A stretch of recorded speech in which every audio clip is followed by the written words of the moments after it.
ಆಚಿ chilli powder ಸಖತ್ ಖಾರ ಬಣ್ಣ ಮತ್ತು ರುಚಿ ಆಚಿ ಚಿಲ್ಲಿ ಪೌಡರ್. ಮುಖ್ಯಮಂತ್ರಿ ಸಿದ್ದರಾಮಯ್ಯನವರು ಡಿ ದೇವರಾಜ್ ಅರಸು ಅವರನ್ನ ದಾಖಲೆಯನ್ನ ಮುರಿದು ಅತಿ ಸುದೀರ್ಘ ಮುಖ್ಯಮಂತ್ರಿ ಎನ್ನುವಂತ ಪಟ್ಟವನ್ನು ಪಡೆದುಕೊಂಡಿದ್ದಾರೆ.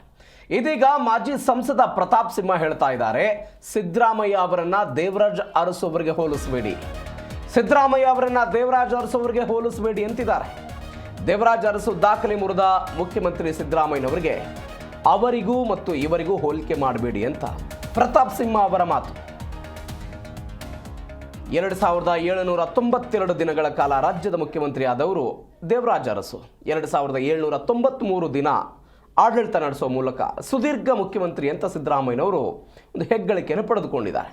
ಇದೀಗ ಪ್ರತಾಪ್ ಸಿಂಹ ಅವರು ಹೇಳ್ತಾ ಇರೋದು, ದೇವರಾಜ್ ಅರಸು ಅವರು ರಾಜ್ಯಕ್ಕೆ ಅಪಾರ ಕೊಡುಗೆ ಕೊಟ್ಟಿದ್ದಾರೆ, ಆದರೆ ಸಿದ್ದರಾಮಯ್ಯನವರು ರಾಜ್ಯಕ್ಕೆ ಏನೂ ಕೊಡುಗೆ ಕೊಟ್ಟಿಲ್ಲ, ದಿವಾಳಿ ಭಾಗ್ಯವನ್ನು ಕೊಟ್ಟಿದ್ದಾರೆ ಹೀಗಂತ ಸಿಎಂ ಸಿದ್ದರಾಮಯ್ಯನವರಿಗೆ ಟಾಂಗ್ ಕೊಟ್ಟಿದ್ದಾರೆ. ಮಾಜಿ ಸಂಸದ ಪ್ರತಾಪ್ ಸಿಂಹ ಅರಸು ಅವರನ್ನು ಸಿದ್ದರಾಮಯ್ಯ ಅವರಿಗೆ ಹೋಲಿಕೆ ಮಾಡಬೇಡಿ, ರಾಜ್ಯಕ್ಕೆ ಅವರ ಕೊಡುಗೆ ಅಪಾರ, ಇವರ ಕೊಡುಗೆ ದಿವಾಳಿ ಆಗಿಬಿಟ್ಟಿದೆ ರಾಜ್ಯ ಅಂತ ಪ್ರತಾಪ್ ಸಿಂಹ ಅವರು ಹೇಳೋದು.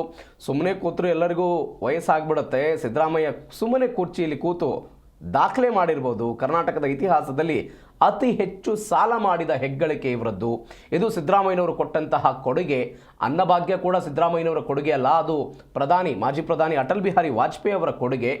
ನೀವು ಕೊಟ್ಟ ಯಾವುದೇ ಭಾಗ್ಯದಿಂದ ಉದ್ಧಾರ ಆಗಿಲ್ಲ, ನಿಮ್ಮ ಟೋಪಿ ಕಾರ್ಯಕ್ರಮದಿಂದ ರಾಜ್ಯದ ಅರ್ಥವ್ಯವಸ್ಥೆ ದಿವಾಳಿಯಾಗಿದೆ, ನೀವು ದೇವರಾಜ್ ಅರಸ್ ಪಕ್ಕಕ್ಕೆ ಬರೋದಕ್ಕೆ ಸಾಧ್ಯ ಇಲ್ಲ ಅಂತ ಕಿಡಿಕಾರಿದ್ದಾರೆ ಪ್ರತಾಪ್ ಸಿಂಹ.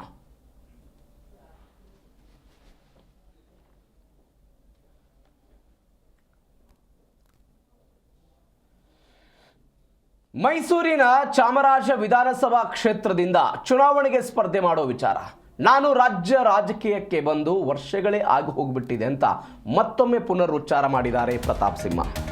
ಮುಂದಿನ ಚುನಾವಣೆಗೆ ಚಾಮರಾಜ ಅಂತ ಹೇಳಿದ್ದೇನೆ, ಕೇಂದ್ರ ರಾಜಕಾರಣದಿಂದ ರಾಜ್ಯ ರಾಜಕಾರಣಕ್ಕೆ ಬರೋದ್ರ ಬಗ್ಗೆ ಮಾತನಾಡಿದ್ರು 2 ದಿನಗಳ ಹಿಂದೆ ಒಂದು ಖಾಸಗಿ ಕಾರ್ಯಕ್ರಮದಲ್ಲಿ ಅವರೊಂದು ಹೇಳಿಕೆಯನ್ನು ಕೊಟ್ಟಿದ್ರು. ಈಗ ಹೇಳ್ತಾ ಇದ್ದಾರೆ, ನಾನು ರಾಜ್ಯ ರಾಜಕಾರಣಕ್ಕೆ ಬಂದು ವರ್ಷಗಳೇ ಕಳೆದು ಹೋಗ್ಬಿಟ್ಟಿದೆ, ಮುಂದಿನ ಚುನಾವಣೆಗೆ ಚಾಮರಾಜ ಅಂತ ಹೇಳಿದ್ದೇನೆ, ಅಭ್ಯರ್ಥಿ ಯಾರು ಅನ್ನೋದನ್ನು ಪಕ್ಷದ ಹೈಕಮಾಂಡ್ ನಿರ್ಧಾರ ಮಾಡುತ್ತೆ ಅಂತ ಮಡಿಕೇರಿಯಲ್ಲಿ ಮಾಜಿ ಸಂಸದ ಪ್ರತಾಪ್ ಸಿಂಹ ಅವರು ಹೇಳಿಕೆ. ಕನಿಷ್ಠ ವಿದ್ಯಾರ್ಹತೆ ಇರೋರಿಗೆ ಇದು ಅರ್ಥ ಆಗುತ್ತೆ, ಆಕಾಂಕ್ಷಿಗೂ ಅಭ್ಯರ್ಥಿಗೂ ವ್ಯತ್ಯಾಸ ಇದೆ, ನಾನು ಆಕಾಂಕ್ಷಿ ಆಗಿದ್ದೀನಿ, ಅಭ್ಯರ್ಥಿ ಯಾರು ಅನ್ನೋದನ್ನು ಪಕ್ಷ ನಿರ್ಧಾರ ಮಾಡುತ್ತೆ, ಕನಿಷ್ಠ ವಿದ್ಯಾರ್ಹತೆ ಇರೋರಿಗೆ ಇದು ಅರ್ಥ ಆಗುತ್ತೆ.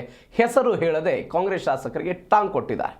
ಸದ್ಯ ಈಗ ಕಾಂಗ್ರೆಸ್ನ ಶಾಸಕರಿದ್ದಾರೆ ಆ ಕ್ಷೇತ್ರ, ಬಹುತೇಕವಾಗಿ ಅದು ಬಿಜೆಪಿಯ ಹಿಡಿತದಲ್ಲಿತ್ತು, ಬೇರೆ ಬೇರೆ ಕಾರಣಗಳಿಗಾಗಿ ಕಾಂಗ್ರೆಸ್ ಈ ಬಾರಿ ಗೆದ್ದಿದೆ. ಅಲ್ಲಿ ಕರ್ನಾಟಕದ ಪಾಲಿಗೆ ವಿದ್ಯಾವಂತರ ಕ್ಷೇತ್ರ ಇದು, ಅದೇ ಕ್ಷೇತ್ರವನ್ನು ನಾನು ಆಯ್ಕೆ ಮಾಡಿಕೊಂಡಿದ್ದೀನಿ ಅಂತ ಮಡಿಕೇರಿಯಲ್ಲಿ ಅವರ ಪ್ರತಿಕ್ರಿಯೆ. 2024ರಲ್ಲೂ ಟಿಕೆಟ್ ಸಿಕ್ಕಿರಲಿಲ್ಲ, ಅಲ್ಲಿಂದ ಇಲ್ಲಿಯ ತನಕ ಪ್ರಿಪೇರ್ ಮಾಡ್ಕೊಂಡಿದ್ದೀನಿ, ಸಂಘಟನೆ ಮಾಡ್ತಾ ಇದ್ದೀನಿ ಅಂತ 2 ದಿನಗಳ ಹಿಂದೆ ಮಾತನಾಡಿದ್ರು ಅವರು.